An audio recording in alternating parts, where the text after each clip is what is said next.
Constitution पढ़ रहे हो और समझ नहीं आ रहा कॉन्स्टिट्यूशन क्या है, स्केड्यूल क्या है, एक्ट क्या है, पार्ट क्या है। अरे बस बस, अभी सब समझ में आ जाएगा। तो देखो, सबसे बड़ी रूल बुक इस कंट्री में क्या है? कॉन्स्टिट्यूशन, जो बेस है हमारे हर राइट और हर ड्यूटी का। जब हमारा कॉन्स्टिट्यूशन बन रहा था तो उसे अच्छे से ऑर्गेनाइज रखने के लिए उसे 25 पार्ट्स में बांटा गया। हर पार्ट किसी अलग टॉपिक के बारे में बात करता है। For example, part 3 fundamental rights, part 5 union, part 6 states and so on. अब हर पार्ट आर्टिकल्स में डिवाइडेड, हर पार्ट के अंदर कई सारे आर्टिकल्स होते हैं जो उसी टॉपिक के डिफरेंट थीम्स को कवर करते हैं।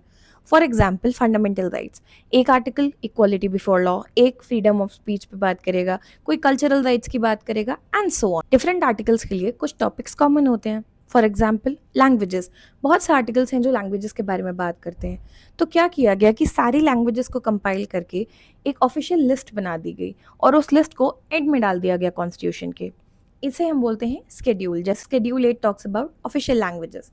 इनको कॉन्स्टिट्यूशन के अंदर नहीं रखा गया क्योंकि सेम चीज़ बार बार रिपीट होती और कॉन्स्टिट्यूशन और ज़्यादा बल्कि हो जाता। तो हमने क्या सीखा? Constitution divided into parts, parts are divided into articles and schedules जो एंड में होते हैं कॉन्स्टिट्यूशन के। क्या आपने आज कुछ नया सीखा? If this was interesting and this was new for you, stay tuned for more such information and do subscribe to Learn with Mansi.